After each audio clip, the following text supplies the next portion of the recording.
Same pattern पर, same derivation बिल्कुल। क्या? Average power associated with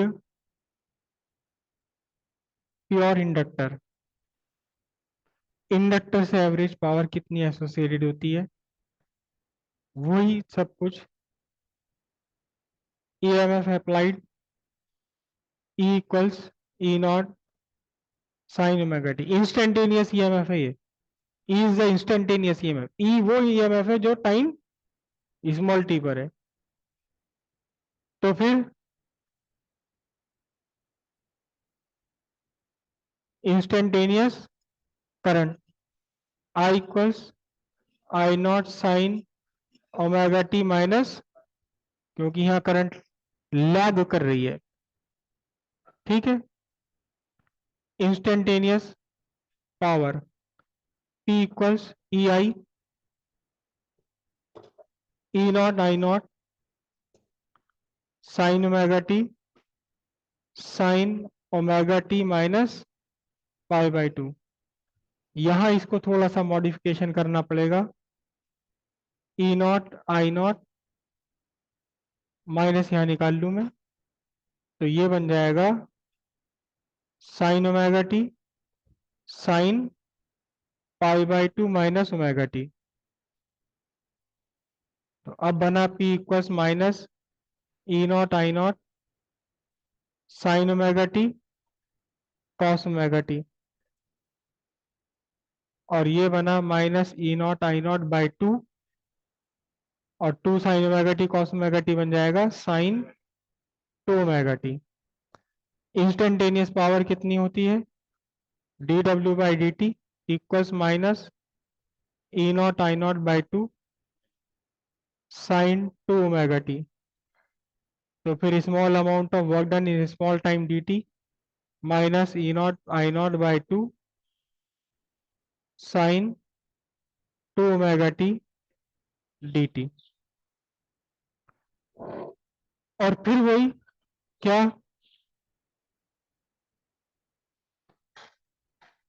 total work done by the source, कब? Over one complete cycle of AC. Total work done find करने के लिए आपने क्या करना है? टोटल वर्क डन फाइंड करने के लिए सिंपली आपने इंटीग्रेट कर देना है डी डब्ल्यू को 0 से टी तक के लिए। कितना है? माइनस बाहर निकाल लू इसमें, E naught I naught by two 0 two t sine two omega T D T minus E naught I naught by two, क्या बना इसका? Minus cos two omega t by two omega. अच्छा, cos cos two omega t by two omega, 0 से लेकर t तक। तो W equals minus E naught I naught by four omega. ठीक है। और क्या बचा आपका? फिर आपके लिए बचा कॉस टू ओमेगा को मैं लिख रहा हूं 2 pi by capital T upper limit capital T minus cos two 2 pi by capital T lower limit कितनी? 0। कहा? ये वाला? चलो।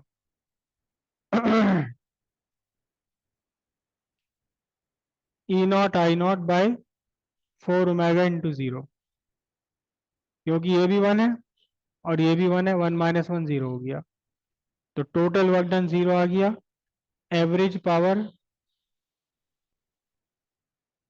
एवरेज पावर कितना निकल कर आई? बोलिए। Total work done upon total time, कितनी? Zero, zero current, zero power. और इसी पावर जीरो होने के कारण क्या कहा जाता है? Current in pure inductor. Current in pure inductor is called what less current. What less current मतलब करंट है इंडक्टर में, करंट चल रही है, लेकिन कितने वॉट एनर्जी डेसिपेट करता है? जीरो। वॉटेज जीरो है, वॉटेज है ही नहीं, वॉट लेस करंट कही जाती है। और इसीलिए इस प्योर इंडक्टर का यूज किया जाता है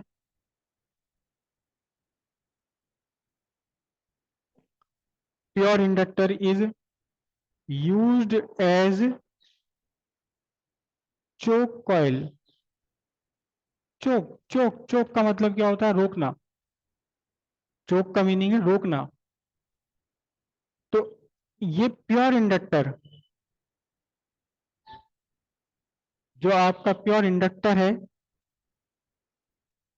pure inductor offer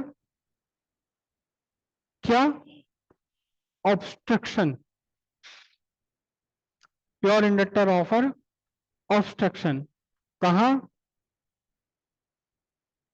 in the path of alternating current. किसके बिना? विदाउट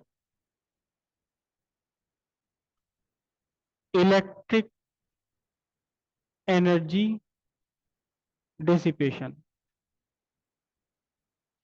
मतलब कहीं किसी सर्किट में, रास्ते में हम ऑब्स्ट्रक्शन क्रिएट कराना है करंट कम करने के लिए, और हम चाहते हैं कि इलेक्ट्रिक, प्रीशियस इलेक्ट्रिक एनर्जी का हीट की फॉर्म में कन्वर्जन ना हो, डेसिपेशन ना हो, तो क्या यूज करेंगे? प्योर इंडक्टर यूज करेंगे। कहाँ यूज किया जाता है ये? हालांकि अब एलईडी का टाइम है, लेकिन फिर भी आप सबने देखा है, जो आपकी 4 फुट लंबी ट्यूबलाइट होती है, 4 फुट वाली ट्यूबलाइट सबने आपने देखी होंगी। इस 4 फीट लंबी ट्यूबलाइट का ही शॉर्ट, इसका शॉर्ट फॉर्म है CF CFL। एक्चुअली ये ट्यूबलाइट, ट्यूबलाइट का पूरा नाम है फ्लोरी, नहीं मुझे स्पेलिंग नहीं आ रही, FLOURESCENC, फ्लोरिसेंट ट्यूबलाइट। और इसमें क्या जुड़ गया? इसमें एक वर्ड और जुड़ गया, क्या? Compact. Compact fluorescent light, CFL। तो इस 4 फुट वाली ट्यूबलाइट के साथ आपने दो डिवाइसेस लगी हुई देखी हमेशा। ये इसके टर्मिनल्स हैं, फिलामेंट्स, और दो फिलामेंट्स के बीच में एक स्पेशल टाइप ऑफ कैपेसिटर लगा होता है, जिसे आप बोलते हैं starter. It is a capacitor, very small value capacitor. और ऐसा कैपेसिटर है कि एक सर्टेन स्ट्रेंथ इलेक्ट्रिक फील्ड की बनते ही इसमें बीच में जो भी डाइलेक्ट्रिक है भरा हुआ, डाइलेक्ट्रिक वो गैस है, नियॉन गैस, उसका ब्रेकडाउन हो जाता है और यहाँ स्पार्क क्रिएट हो जाता है। कभी आपने देखा हो तो ये जलता हुआ लगता है शुरुआत में, और फिर खत्म, बुझ जाता है। फिर आप जेब में निकाल के जेब में रख लो तब भी जलती रहेगी। और दूसरी इसके साथ लगी होती है एक बड़ी सी चौकोर सी डिवाइस, जिसे बोलते हैं आप क्या? चोक। जिसे क्या बोलते हैं? चोक। और फिर इसे किससे जोड़ दिया? AC मेंस के साथ जोड़ दिया। ये चोक कॉइल है। ये जो आपकी 4 फुट लंबी ट्यूबलाइट है, ये एक स्पेशल इंस्ट्रूमेंट है, स्पेशल इल्यूमिनेटिंग डिवाइस है। कैसी डिवाइस है, कैसी स्पेशलिटी है इसकी? इसकी स्पेशलिटी है कि इसे चाहिए स्टार्टिंग वोल्टेज कितने चाहिए? 220 वोल्ट। लेकिन एक बार ये जलने लगे तो फिर इसको चाहिए रनिंग वोल्टेज। चल एक बार ये चल गई, जिसे कहते हैं ट्यूबलाइट उठ नहीं रही, ट्यूबलाइट उठ गई, तब चीजें चाहिए 110 वोल्ट। तो जब आपने 220 एसी मेंस यहां आपने लगाया, इस चोक कॉइल और ये जो फिलामेंट है, बल्ब के जैसे फिलामेंट लगे होते हैं इसके दोनों सिरों पर, बीच में, जबकि बीच में कोई तार बंधा हुआ नहीं होता इसमें कभी। सबने देखी है टूटी हुई, आर पार इसमें कोई तार नहीं होता सीधा, सिर्फ केवल किनारों पर दो फिलामेंट लगे होते हैं। इस चोक कॉइल और फिलामेंट्स के थ्रू इस स्टार्टर की प्लेट्स के बीच में एक इलेक्ट्रिक फील्ड डेवलप हुआ। वो इलेक्ट्रिक फील्ड इतना स्ट्रांग है कि डाइलेक्ट्रिक ब्रेकडाउन हो गया और करंट पास हो गई। किसके थ्रू? फिलामेंट्स और स्टार्टर के थ्रू और चोक कॉइल के थ्रू करंट पास हो गई। करंट पास हो गई, ये फिलामेंट हीट अप हुए, दोनों तरफ से जलती है ट्यूबलाइट, लाल रंग की जलती है शुरुआत में। ये फिलामेंट हीट अप हुए, इसके अंदर गैस भरी हुई है लो प्रेशर पर, उस गैस का आयनाइजेशन हो गया हीट से, और फिर वो पॉजिटिव आयन और इलेक्ट्रॉन्स चलने लगे कहाँ? फिलामेंट की तरफ को। यानी कि जो बीच में गैस भरी हुई थी वो नॉन कंडक्टिंग से कंडक्टिंग स्टेट में आ गई, कंडक्टर होने लगा। अब ये इस पूरी ट्यूबलाइट के अक्रॉस एक पोटेंशियल ड्रॉप आ जाएगा, क्योंकि करंट यहाँ फ्लो कर रही है।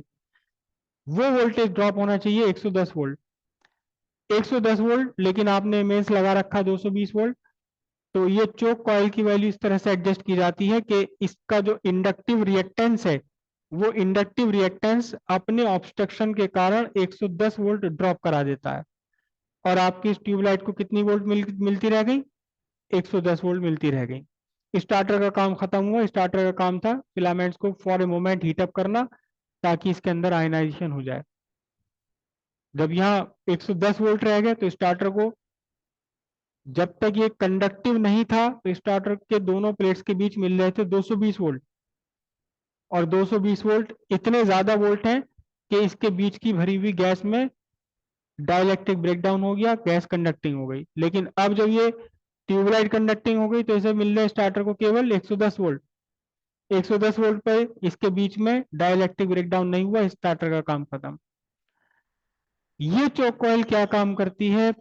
पोटेंशियल का ड्रॉप भी कर दिया, करंट का इसने ड्रॉप भी कर दिया, लेकिन करंट कौन सी है इसमें? इसके अंदर करंट है wattless current. Wattless current, current तो फ्लो कर रही है आपके इस इंडक्टर में, लेकिन इलेक्ट्रिक एनर्जी का अननेसेसरी हीट में कन्वर्जन नहीं कर रही। अगर ये आइडियल इंडक्टर होता, प्योर इंडक्टर, तो बिल्कुल भी नहीं होता, लेकिन क्योंकि जिस कॉइल को आपने बनाया है जिस वायर से, उसमें अपना ओमिक रेजिस्टेंस है, तो ओमिक रेजिस्टेंस के कारण हल्की फुल्की गर्म हो जाती है। या क्योंकि इसमें आयरन कोर लगा हुआ है, तो सारे लॉसेस जो आपने पढ़े थे ट्रांसफार्मर में, वो सारे लॉसेस चोक कॉइल में भी होते हैं, जिसके कारण बहुत थोड़ी सी इलेक्ट्रिक एनर्जी हीट एनर्जी में कन्वर्ट होती है। लेकिन इसी की जगह अगर आप यूज करने लगे क्या? एक प्योर रजिस्टर, सीधा सीधा रजिस्टर इसके बीच में डाल दो, तो वो रजिस्टर पोटेंशियल भी ड्रॉप करेगा, और उसके अंदर एवरेज पावर कितनी डेसिपेटेड होगी? ERMS IRMS के अकॉर्डिंग एवरेज पावर पर साइकिल भी कुछ ना कुछ डेवलप होगी, और वो अननेसेसरी हीट में कन्वर्ट हो जाएगी, प्रीशियस इलेक्ट्रिसिटी। ये चोक कॉइल का प्रिंसिपल है। CFL में थोड़ा सा डिफरेंस है। चोक कॉइल चोक कॉइल या प्योर इंडक्टर आप अच्छी तरह से जानते हैं, XL equal 2πFL। Normal AC जो हमारे घर में मिलती है, नॉर्मल एसी, उसके लिए फ्रीक्वेंसी है 50 हर्ट्ज। तो एक्सएल फाइंड करने के लिए यहाँ आपको एफ रखना, कैपिटल एल है ये, कोफिशिएंट ऑफ सेल्फ इंडक्शन, यहाँ आपको 50 रखना पड़ेगा। अगर यहाँ आप 20,000 कर दें इसको बाई दी वे, तो एक्सएल की वैल्यू तो बहुत ऊंची हो जाएगी। यानी उतना ही एक्सएल फाइंड पाने के लिए जितना 50 हर्ट्ज से आ रहा है, फिर आपको एल घटाना पड़ जाएगा, यानी छोटी चोक कॉइल से भी काम बन जाएगा। एल की वैल्यू क्या है?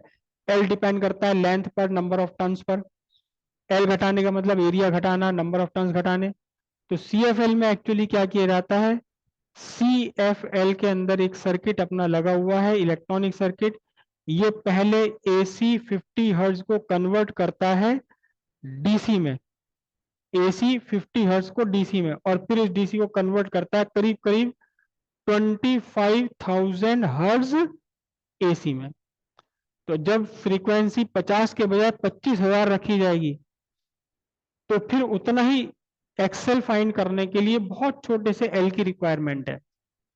कितने गुना हो गया, 50 से 25,000 कितने गुना हो गया, 400 गुना हो गया, नहीं 4,000 गुना, जीरो से जीरो कट गए, 5 पंजे 25, 500 गुना हो गया। तो एल की वैल्यू 500 गुना कम करनी पड़ेगी, यानी कि एक भारी भरकम चोक की बजाय एक छोटी सी चोक से काम बन जाएगा। तो वहां भी CFL में चोक कॉइल लगी होती है, लेकिन जो नॉर्मल चोक कॉइल है उसके कंपैरिजन में उसकी लागत, उसकी कॉस्ट, उसमें लगा हुआ कॉपर वायर बहुत कम होता है।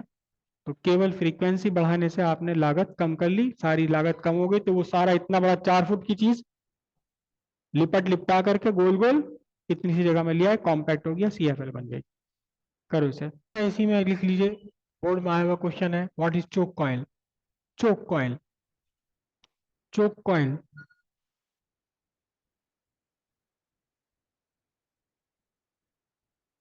it is a coil or solenoid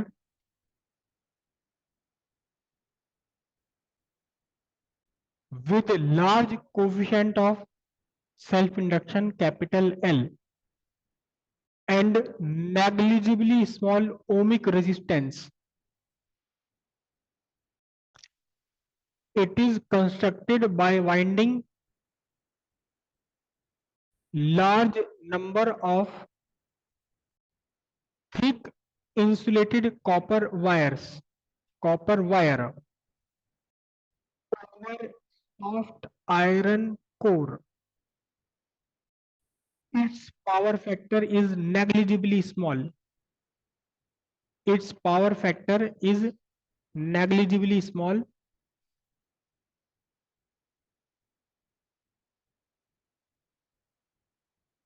The current through it is a wattless current. The current through it is wattless current. It is used to drop voltage and current in AC circuit without much dissipation of electric energy into heat energy. और चोक coil का symbol कुछ भी नहीं है, वही है जो solenoid का होता है। बस यहां दो तीन लाइनें बना देते हैं जो रिप्रेजेंट करता है किसे, कोर मटेरियल को। हालांकि कोर इसके अंदर होती है, लेकिन सिंबल में इसके बाहर बनाई जाती है। वैसे तो प्रैक्टिकली क्या कैसे होती है, प्रैक्टिकली चोक कॉइल कैसे होती है,